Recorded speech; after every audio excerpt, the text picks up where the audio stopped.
अस्सलाम वालेकुम स्टूडेंट्स। तो कैसे हैं आप सब। आज फिर हम हाजिर हैं एक नए लेक्चर के साथ, कंप्यूटर एंड पेशेंट सेफ्टी। ठीक है, ये अप्लाइड साइंसेस के सेकंड के सब्जेक्ट है। तो चलिए फिर इस लेक्चर की तरफ चलते हैं हम लोग। सबसे फर्स्ट हमारा टॉपिक है an overview of a computer. ठीक है, कंप्यूटर का ओवरव्यू देखेंगे। उम्मीद है कि आप लोगों को बेसिक नॉलेज तो आप सबको आइडिया होगा। तो जैसे कि आप लोग देख सकते हैं, सबसे हमारा पहला टॉपिक आता है सीपीयू। सीपीयू किसी भी चीज़ के ब्रेन को बोलते हैं। ठीक है, जैसे कंप्यूटर का जो ब्रेन होगा उसे हम लोग क्या बोलेंगे, सीपीयू बोलेंगे। इसे हेल्प करता है कि बहुत जल्दी जल्दी चीज़ों को सोचे और बहुत जल्दी जल्दी से कैलकुलेशंस को परफॉर्म करता जाए। नेक्स्ट हमारे पास आ जाता है रैम, मेमोरी। मेमोरी कहते हैं किसी भी चीज़ को, स्टोरेज को। ठीक है, स्टोर करना। अब रैम और रोम दो चीज़ें होती है। रैम क्या होता है, एक टेम्परेरी होता है, एक आर्जी तौर पे इसमें चीज़ें स्टोर होती है। जैसे कि डेस्क के ऊपर आप टेबल पे एक पेज रख दे कि इस काम को हमें करना है। ठीक है, तो इस चीज़ को हम लोग क्या बोलेंगे, वो जो काम है जो पहले पहले हम लोग कर लें, इस चीज़ को हम लोग बोलते हैं रैम। रैम क्या होता है, जिसमें सिर्फ आर्जी तौर पे जैसे ही बिजली गई, कंप्यूटर बंद हुआ, तो आप लोगों का साथ ही क्या होगा कि सारा काम भी जो है ख़त्म हो जाएगा, वो मेमोरी सारी उड़ जाएगी। नेक्स्ट हमारे पास आ जाता है स्टोरेज। आता है स्टोरेज, आप लोग कह सकते हैं एक बड़ा सा कैबिनेट है जिसमें हमने सारी फाइल और इन्फॉर्मेशन रखनी है। ठीक है, और उसमें हमेशा ही वो रहनी है। तो इस चीज़ को हम लोग क्या बोलते हैं, स्टोरेज, या फिर आप इसको हार्ड ड्राइव या फिर एसएसडी भी बोल सकते हैं। नेक्स्ट हमारे पास आ जाता है इनपुट डिवाइसेस। इनपुट डिवाइसेस देखिए कौन सी वाली होती है, जो कंप्यूटर को बताती होती है कि आपने क्या क्या काम करना है, क्या क्या काम करना है। ठीक है, यहाँ पे आप देखेंगे कि जो कंप्यूटर को बताएगा आपने क्या क्या काम करना है। जैसे कीबोर्ड है, देखिए आप ए प्रेस करेंगे, वो सबसे बताएगा कि तुमने ए लिखना है। ठीक है, इसी तरह से आगे ग्राफिक कार्ड है। ठीक है, फिर आप आगे देख सकते हैं वेब कैम है, माउस है। माउस से आप लोग ऑलमोस्ट हर काम परफॉर्म करते हैं। जॉयस्टिक है, ये सारी एग्जांपल है, इसमें से दो चार अपने लिए लास्ट में याद कर लीजिएगा। नेक्स्ट हमारे पास आ जाता है आउटपुट डिवाइसेस। आउटपुट हमेशा ऐसी चीज़ को बोलेंगे जो डिस्प्ले कर रही है, यानी कि आपने ए जब एंटर किया, वो किससे किया, कीबोर्ड से, वो एक इनपुट डिवाइस है। लेकिन जब आप लोगों को वो लिखा हुआ नज़र आ रहा है, मॉनिटर पे सामने नज़र आ रहा है, वो कौन सी होगी, आउटपुट डिवाइस होगी। इसी तरह से प्रिंटर है, प्रिंटर को आप डॉक्यूमेंट देते हैं, वो आपको सॉफ्ट फॉर्म में देते हैं, वो आपको हार्ड फॉर्म में आउटपुट में दे देता है। ठीक है, ये आप लोगों को क्या होगा कि आउटपुट डिवाइसेज है, जिसमें आप लोगों को एक फिजिकली चीज़ आप लोगों को मिल रही है, आप लोगों को एक रिजल्ट मिल रहा है। नेक्स्ट हमारे पास आ जाता है मदरबोर्ड है। मदरबोर्ड क्या है कि कंप्यूटर का मेन ऑर्गेनाइजर है, जिस पे कंप्यूटर की सारी जितनी भी चीज़ें हैं ना, वो उससे ऑर्गेनाइज हुई होती हैं। ठीक है, और जिसने कंप्यूटर के सारे जितने भी में पोर्शन हैं, ठीक है, उसका सीपीयू है, माउस है, कीबोर्ड है, हर चीज़ को इसने ही जोड़ के आपस में रखा होता है, और हर एक को कहता है कि मिलके काम करना है। नेक्स्ट हमारे पास आ जाता है सॉफ्टवेयर। सॉफ्टवेयर क्या होता है कि एक ऐप्स हैं, जैसे कि व्हाट्सएप है। ठीक है, इस तरह से ऐप होती हैं। सॉफ्टवेयर में भी दो तीन टाइप्स होते हैं, लेकिन यहाँ पे फिलहाल हम लोग ओवरव्यू में ही पढ़ेंगे कि सॉफ्टवेयर क्या होता है, किसी भी ऐसे इंस्ट्रक्शन को जो बताएगा कि आपने क्या काम, कंप्यूटर को बताता है कि क्या काम करना है, इस चीज़ को हम लोग सॉफ्टवेयर बोलते हैं। ठीक है, जैसे कि आप लोग व्हाट्सएप देख सकते हैं, ये भी एक सॉफ्टवेयर है। जो आप लोग इंस्टॉल करते हैं उन्हें बोलते हैं सॉफ्टवेयर। ठीक है, जो आप लोगों ने मोबाइल में इंस्टॉल किए हैं, जैसे कैमरा आप लोगों को पहले से ही इंस्टॉल किया हुआ मिलता है, ये भी क्या होता है, एक सॉफ्टवेयर होता है। इस तरह से जितने भी आपके मोबाइल में जो एप्लीकेशन है, उन चीज़ों को हम लोग सॉफ्टवेयर बोलेंगे। ठीक है, सॉफ्टवेयर क्या होता है, कंप्यूटर को बताता है कि आपने क्या करना है। कैमरा तो वो बताता है कि इसने आपने तस्वीर लेनी है, अगर आपने इस तरह से कोई डॉक्यूमेंट भी दे रहा बताएगा कि आपने इस डॉक्यूमेंट को क्या करना है। इसी तरह से आप लोग जो भी काम कर, जो भी सॉफ्टवेयर डाउनलोड करते हैं, आप लोग जानते हैं कि वो आप लोगों ने किस लिए किया है और वो क्या काम करेगा।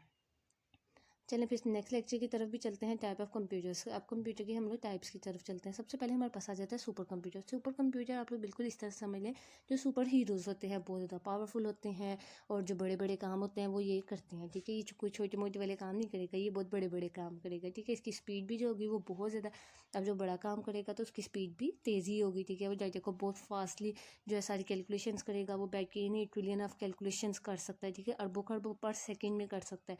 नो बाई की 2+2 नहीं कर रहा होगा, बल्कि आप लोगों को बहुत सी कैलकुलेशन सेकंड्स में करके दे देगा। नेक्स्ट टास्क है, टास्क क्या करता है कि यानी कि कोई भी जो काम है वो क्या आप ह्यूज अमाउंट में से दे सकते हैं, क्योंकि इसकी पावर बहुत तेज़ होती है।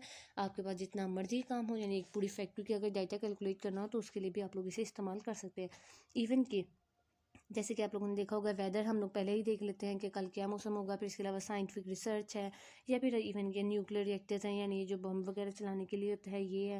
ये सारे में क्या होता है कि ये सारे काम इसके थ्रू ही किए जाते हैं। सुपर कंप्यूटर पैरेलल प्रोसेसिंग आ जाता है। पैरेलल प्रोसेसिंग में क्या होता है कि सारे काम, अगर कोई बहुत बड़ा काम है उसे छोटे छोटे हिस्सों में डिवाइड कर देगा, छोटे छोटे हिस्सों को कहेगा अब अपना अपना काम सारे सॉल्व करो, और देन सारे कामों को मिला के वो एक फाइनल सोल्यूशन आप लोगों को दे देगा। नेक्स्ट हमारे पास आ जाता है स्पेशलाइज आर्किटेक्चर। स्पेशलाइज का आर्किटेक्चर है, यानी कि बहुत तरीके से, खास तरीके से इसकी बनाया गया है। इसकी यूनिक डिज़ाइन है ताकि ये क्या कर सके कि कैलकुलेशंस को बहुत एफिशिएंटली अच्छे तरीके से कर सके, कोई मिस्टेक ना करे, जो बाकी कंप्यूटर है उनके कंपैरिजन में ये थोड़ा स्पीड से करे। नेक्स्ट हमारे पास आ जाता है साइज और कूलिंग। सुपर कंप्यूटर जो होते हैं वो कहते हैं वो बहुत ज़्यादा बड़े भी हो सकते हैं, इवन कि इतने बड़े भी हो सकते हैं कि एक पूरे कमरे की जगह भी ले सकते हैं। इस वजह से इतनी ज़्यादा, क्योंकि कैलकुलेशंस भी इन्होंने करना होता है इतनी ज़्यादा, जब वो इतना ज़्यादा काम करेंगे तो हीट भी बहुत ज़्यादा प्रोड्यूस करेंगे। इस वजह से इसमें कूलिंग सिस्टम भी इस्तेमाल किया जाता है ताकि इसे हीट से बचाया जा सके। नेक्स्ट हमारे पास आ जाता है मेन फ्रेम। आ जाता है मेन फ्रेम क्या है, इसी तरह से आप कह सकते हैं कि एक बहुत बड़ा सा कंप्यूटर होता है, जिस तरह से कंप्यूटर फैमिली का ही एक आप इसे पोर्शन बोल सकते हैं। ये भी बहुत पावरफुल होता है, अच्छा होता है, ठीक है, इस्तेमाल करने के लिए और इंपॉर्टेंट टास्क करने के लिए। ये भी काफ़ी बड़ा होता है, ठीक है, ये भी मेजर कामों के लिए ही इस्तेमाल होता है। ये कोई छोटे मोटे कामों के लिए या जो हमारे घर पे होता है, ये वो वाला कंप्यूटर नहीं है। ये भी काफ़ी क्रिटिकल काम जो होते हैं उन्हें करने के लिए। अब जैसे आप इसे देखिए, बिग एंड स्ट्रॉन्ग, ये जो मेन फ्रेम होते हैं ये बहुत ज़्यादा बिग होता है, ठीक है, बहुत बड़ा भी होता है, बहुत ज़्यादा काम कर सकता है। जैसे कि एक कंपनी का पूरा डाटा भी ये स्टोर कर सकता है। नेक्स्ट हमारे पास आ जाता है स्टेबल और रिलायबल। ये बहुत ज़्यादा स्टेबल है, यानी ये नहीं है कि आपने अगर बहुत ज़्यादा काम दे दिया और बिल्कुल हैंग होने लग गया, रुक गया, काम नहीं कर रहा, क्रैश कर गया, सॉफ्टवेयर बंद हो गया एकदम से चलता चलता, नहीं, ये सब कुछ इसमें स्टेबल और रिलायबल होगा। नेक्स्ट आ जाता है डाटा मैनेजमेंट। डाटा मैनेजमेंट क्या होता है कि डाटा को ये किस तरह से ऑर्गेनाइज करता है, ठीक है। मेन फ्रेम बहुत ज़्यादा एक्सपर्ट है डाटा को ऑर्गेनाइज करने में और बहुत ज़्यादा टास्क को मैनेज करने में भी, ठीक है। आप इसे सुपर लाइब्रेरियन भी कह सकते हैं, जो सारी इन्फॉर्मेशन एक ह्यूज सी बड़ी सी लाइब्रेरी में रखता है। नेक्स्ट आ जाता है सिक्योर और सेफ, यानी मेन फ्रेम जो है वो बहुत ज़्यादा सिक्योर है, बहुत ज़्यादा सेफ है। इसमें कोई भी, इनमें जो है इनका डिफेंस सिस्टम बहुत ज़्यादा अच्छा होता है। इनकी सेंसिटिव इन्फॉर्मेशन ये बहुत ज़्यादा प्रोटेक्ट करके रखते हैं। इसमें से डाटा चोरी करना इतना आसान काम नहीं है, इसी वजह से गवर्नमेंट वगैरह भी यही वाले यूज़ करते हैं। देन आ जाता है लॉन्गिविटी, ठीक है। आप लोग आगे से देख सकते हैं कि इसे हम लोग बहुत ज़्यादा लॉन्ग टाइम के लिए भी इस्तेमाल कर सकते हैं। तो जैसे कि कहा जाता है कि वाइस ओल्ड मिंटोर, ठीक है, कि एक पुराना मिंटोर हो लेकिन बहुत ज़्यादा अक्लमंद हो, ये बिल्कुल उस तरह से ही है, ठीक है।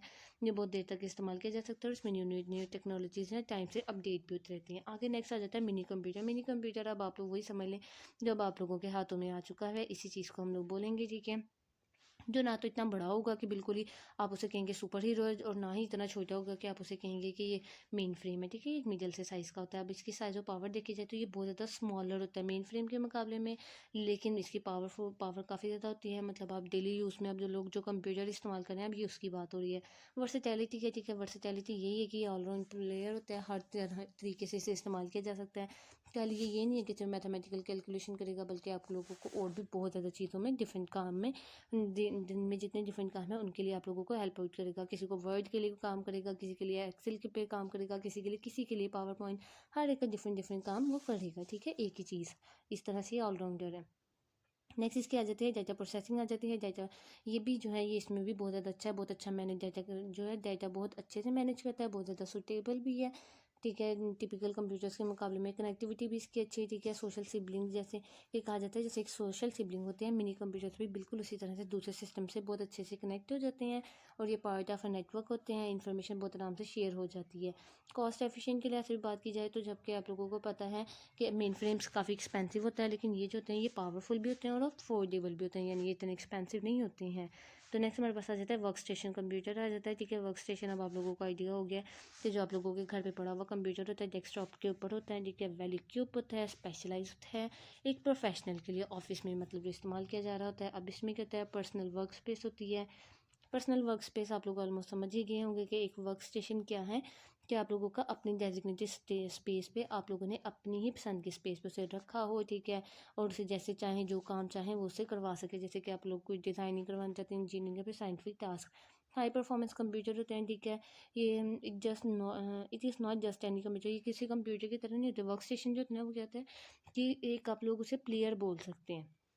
एथलीट का मतलब क्या होता है, खिलाड़ी ऑफ कंप्यूटर, ठीक है, यानी कि ये काफ़ी ज़्यादा जो है अच्छा होता है। ये अपने काम के लिए, जिस चीज़ के लिए इसे डिज़ाइन किया जाएगा, ये उस काम को बहुत अच्छे तरीके से करेगा। नेक्स्ट आ जाता है स्पेशलाइज सॉफ्टवेयर है, कि आप लोग इसे specialise software, just like a chef need a specific tool in the kitchen. जिस तरह से कहते हैं कि एक शेफ़ है, अगर उसे किचन में काम करना है तो उसे स्पेसिफिक टूल चाहिए, इस तरह से वर्क स्टेशन को भी काम करने के लिए कुछ स्पेसिफिक ही सॉफ्टवेयर चाहिए होते हैं। जब जैसे कि आप लोगों ने अगर कोई डिज़ाइनिंग का काम करना है तो आप लोगों को उसके लिए ग्राफिक कार्ड चाहिए होगा, ठीक है, 3D मॉडलिंग या देन साइंटिफिक सिमुलेशन वगैरह है। एडवांस हार्डवेयर भी आ जाता है, यानी कि इसमें क्या है कि लॉट ऑफ मेमोरी, यानी कि रैम रोम होता है, इसमें ग्राफिक कार्ड होता है ताकि मुश्किल कामों को आसानी से किया जा सके। नेक्स्ट हमारे पास आ जाता है प्रिसीजन और एक्यूरेसी। प्रिसीजन और एक्यूरेसी ये वही आ जाता है कि कॉम्प्लेक्स काम को बहुत अच्छे तरीके से कर ले, हाई क्वालिटी के टास्क ये जो है बहुत अच्छे से परफॉर्म कर सकता है। नेक्स्ट हमारे पास कनेक्टिविटी आ जाता है। कनेक्टिविटी वही है कि एक दूसरे ये इंटरनेट के साथ कैसा कनेक्ट हुआ होता है।